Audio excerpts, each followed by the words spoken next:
Oh, okay. Hey guys! Midnight, does something feel different to you?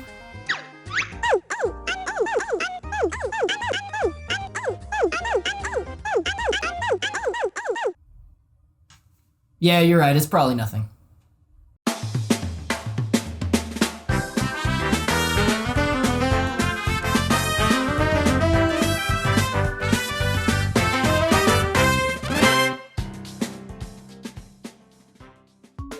It's been a minute, huh? I mean, time sure does fly when life throws you a ye old curveball. But anyways, I've decided to broaden my horizons since last time with reading, and my favorite part of it is the beginning where...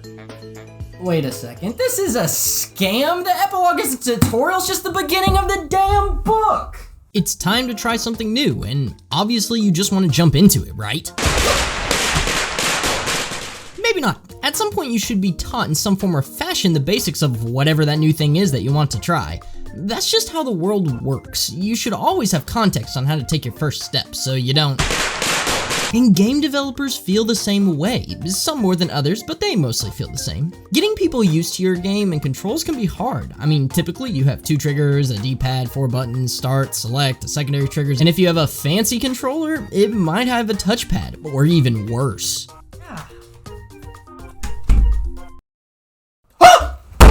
That's just too many options, and if you're on PC, you have a whole keyboard and mouse that you have to deal with. Developers know it can be overwhelming, and they'll work hard to make sure the person picking up the game for the first time will be able to fluently operate their on-screen friend comfortably. This takes the form of the video game tutorial. Now, many times when people hear this, they think of, or even, these can be scary for people. Not everybody knows what a cross is, Sony. It's an X! So, developers have to take time to get the players invested, yet make them experts of their game within the first hour experience, JRPGs not excluding. This is what a lot of people don't realize about video games, or media in general for that matter. You only have so long to keep someone invested in what you're trying to show them or engross them in. That time is precious, and video games have, I would argue, the hardest time successfully pulling it off. However, somehow they've been able to do it gaming generation after gaming generation, JRPGs not excluding. So I wanted to take a look at a couple of those games today and just appreciate how cool tutorials are. Let's roll the clock back to a time of fantasy, when gas was only 69 cents a gallon here in the States and Star Wars was going to be real life thanks to Ronald Reagan. Boom! Nintendo comes slamming in, taking 95% of all video game market shares thanks to one major ace up their sleeve. Mario. Super Mario on the NES is still just a damn good game. It also has a fantastic example of how to teach you how to play it without even telling you anything. You boot up the game and for the first time you see a Goomba walking towards you and you're like, oh god, what the fuck do I do? And then you die. But on the next try you jump over it and then you learn you can jump on top of them to completely get rid of them. Mario and big businesses teaching me that it's okay to step on the little guys.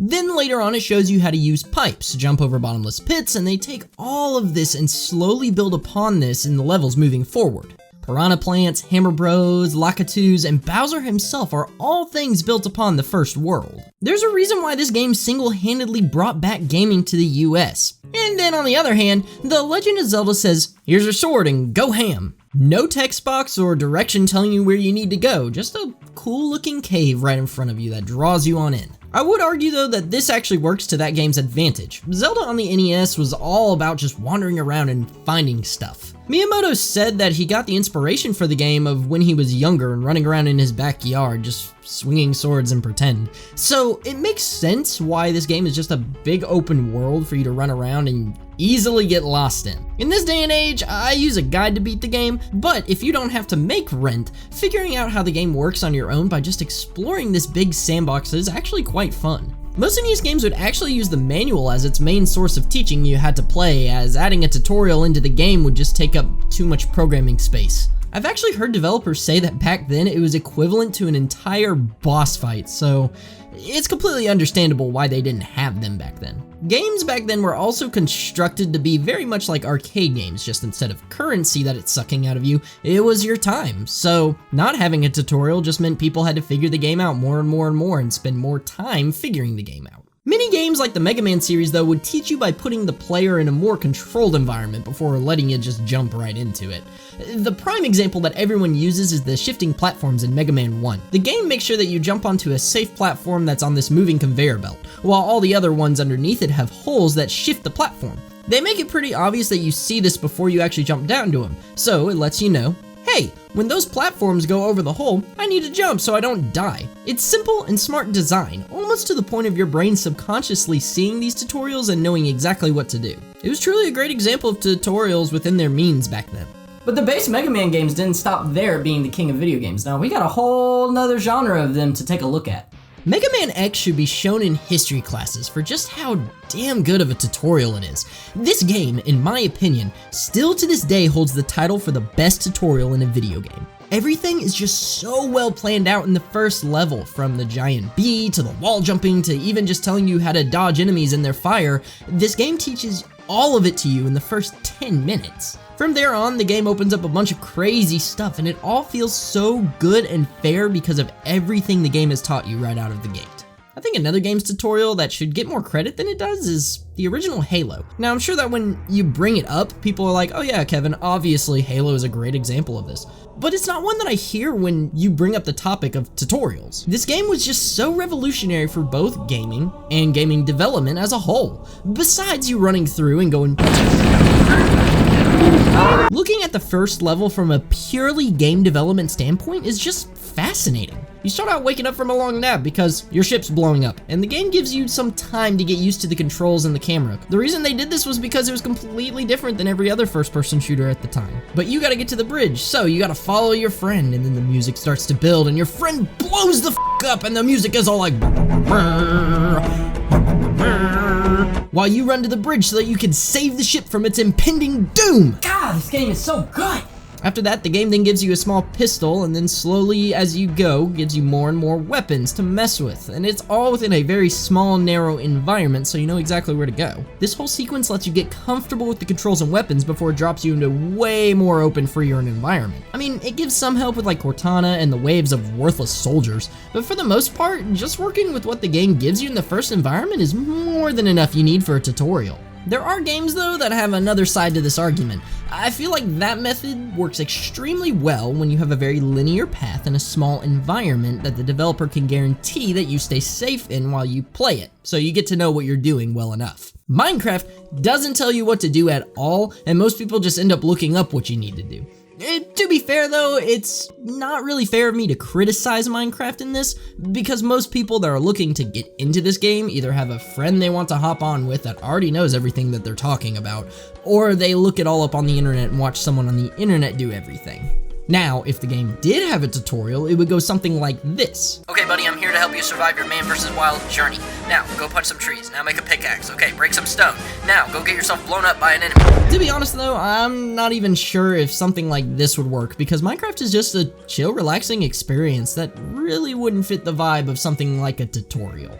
I guess they could have taken the route that some games do where they just slam a wall of text up on the screen, but honestly, that just kills pace. Ow! This method for teaching the player is fine. It just feels disconnected at times to me personally and really kills the pacing of my enjoyment of the game. Usually these are to make sure the people that have never played the game before know what they're doing. I've always been the guy who learns on the fly, unless it's cooking. I still can't do that.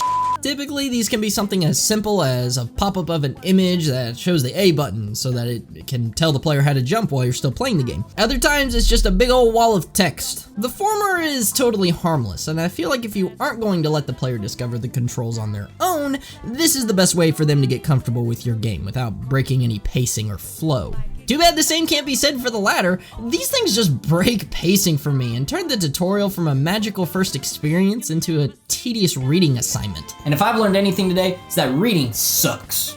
Full disclosure, reading is educational and truly the best way to become more creative and expand your intelligence. Because your preceding statement wasn't even funny, so please disregard it. Typically, you can find these living under the roof of JRPGs, but some of them have found their way over here into the Western dev. Personally, I'm not very happy about it, but that's just me. The game I think of immediately when talking about this subject the most is probably Xenoblade Chronicles 2. That game was a ton of fun, but oh my gosh, you couldn't go 30 minutes without something new popping up and stopping the entire game. You could be 60 hours deep in this game and it's still giving you tutorials. Even when you get to the final boss, a tutorial pops up. Like, oh my gosh, it was just too much. And like I said, these pop-ups don't even let you play the game like in Horizon Zero Dawn. It just freezes the game until you're done reading it. Your playtime gets held hostage by knowledge. I told you books sucked. Some games like Tales of Arise will have actually a mixture of both. And for me, it kind of feels disjointed.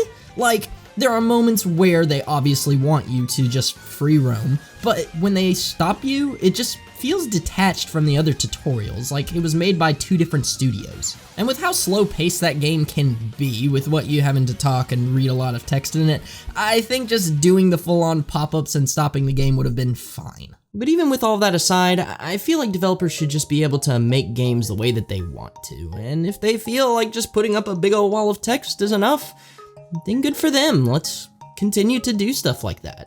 I mean, it could always be worse. We could just have a loading screen with a controller and all the buttons prompted on it. Man, wouldn't that be awful? I'm looking at you, Forza 4. Now, I know what you're thinking. I might be going a little bit too deep on this one. It's just gaming tutorials after all. But for me, there's a deeper meaning to them than just simply learning how to play a game. When I was 8 instead of 12 like I am now, I always had trouble beating a game because I was, well, young and just not good at games. So I did what any logical sane person does if you want to make any neckbeard cringe. I deleted my game and started over from scratch just so I can enjoy the spark of enjoying a tutorial. Tutorials for me have always been one of the most magical points of the game. I mean, it's right at the beginning of the game, so it hooks you on in, and it's also just at the point where the passion's at the highest peak for the dev team. Usually the director is showing everyone what he wants its vision for the game to be, and the team is able to take that and the most creative ideas and put them on display right at the beginning. I've seen a lot of people with games, myself included, fall off from it right at the halfway point or right at the end of the game. And I feel like that's because all that creativity and the excitement for the game in the team was kind of run out because they used all of their ideas and creativity at the beginning of the game right next to the tutorial. And for a young Kevin that could barely stumble his way through Mario Sunshine, replaying a tutorial after a tutorial really meant something to me. Tutorials will always be important to the industry, and with every new game, the industry is discovering new ways to teach the player in a fun, engaging way. I may have given gimmicks a hard time earlier, but those can be unique ways to show people how to play games. I mean, think of how many people got into gaming through the Wii. And in my opinion, it's all because that game first hooked them by showing them how to play. Anyways, if you'll excuse me, I need to go play some Knights of the Republic now. It's been a while since I've played that game. Probably need to download the skip tutorial mod. It just takes way too damn long.